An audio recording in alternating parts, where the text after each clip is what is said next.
Ini mumpung di bulan Agustus, jadi biasanya ketika 17-an itu masyarakat ramai mengadakan event ataupun perlombaan ya dalam rangka untuk memeriahkan Hari Kemerdekaan Republik Indonesia.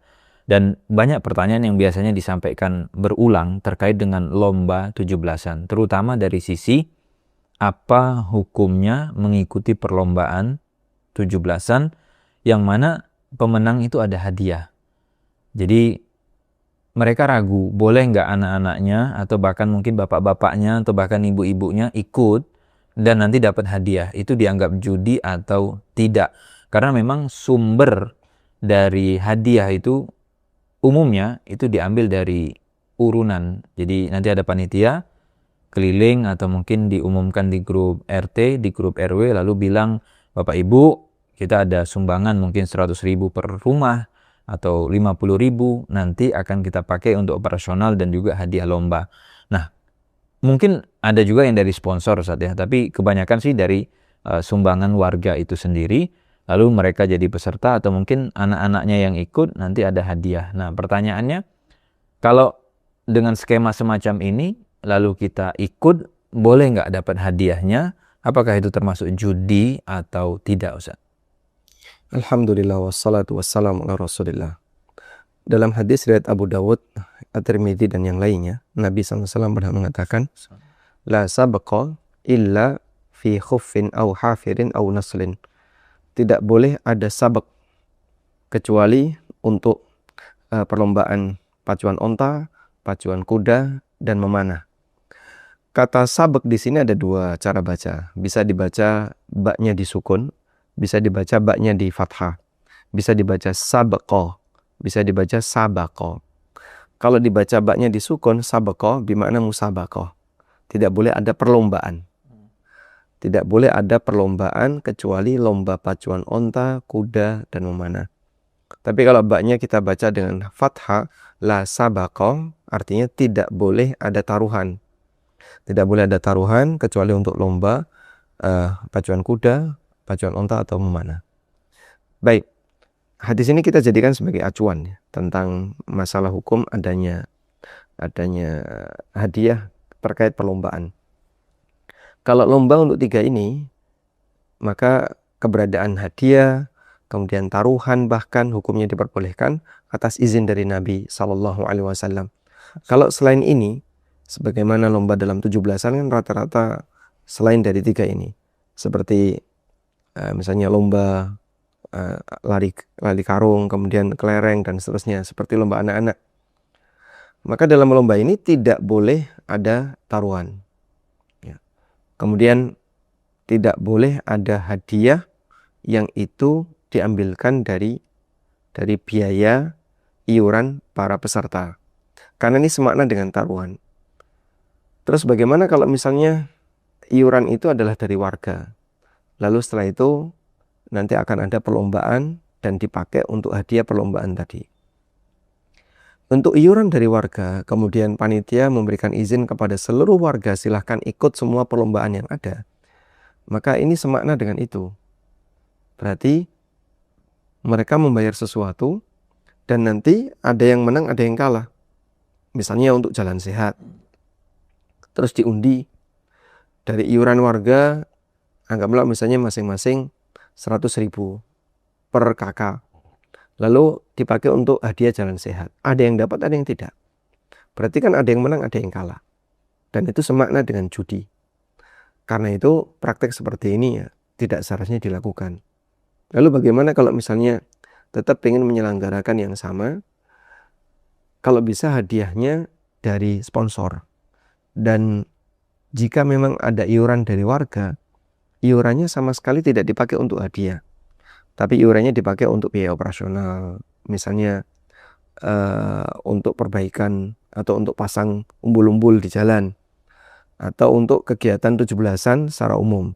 Tapi di situ tidak dipakai untuk hadiah perlombaan. Baik Ustaz, kita asumsikan panitianya bisa mengikuti skema tadi. Artinya iuran warga dipakai hanya untuk umbul-umbul atau mungkin iuran warga dibelikan konsumsi makanan dibalikkan ke mereka misalkan dan nanti hadiah dari sponsor. Kita anggap mereka bisa menjalankan skema ini sehingga tidak ada unsur taruhan terhadap perlombaan atau sistem yang mereka jalankan. Nah, sekarang Ustaz, apakah semua perlombaan itu hukumnya mubah? Atau ada nanti perlombaan-perlombaan yang dilaksanakan baik untuk 17-an tadi yang ternyata secara syariat bermasalah?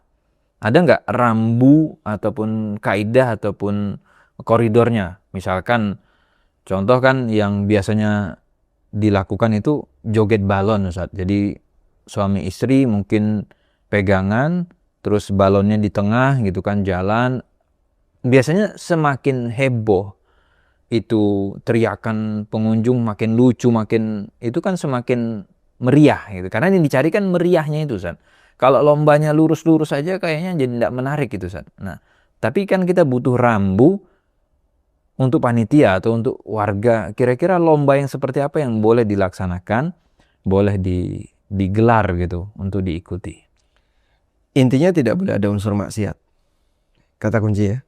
Sehingga kita perlu tahu nih, unsur maksiatnya apa kalau dalam perlombaan itu. Misalnya, yang pernah saya tahu ya, satu, membuka aurat jelas ya. Sehingga kalau sampai lomba itu harus menampakkan aurat, dan apalagi aurat wanita, tentu saja tidak diperkenankan. Yang kedua, tidak boleh ada unsur tasabbuh dengan lawan jenis. Lelaki niru wanita atau wanita niru laki-laki. Contohnya, yang cukup sering kan lelaki lomba tapi menggunakan daster wanita. Misalnya bal-balan ya, sepak bola untuk laki-laki tapi mereka pakai daster perempuan. Nah, ini pakaian yang tidak boleh digunakan oleh lelaki karena model pakaian seperti ini adalah ciri khas wanita. Dan Nabi SAW melaknat, la'ana Rasulullah SAW al-mutasyabbihin bin nisa'i minar rijal. Para lelaki yang meniru-niru wanita, baik dari sisi pakaian maupun gaya maupun yang lain.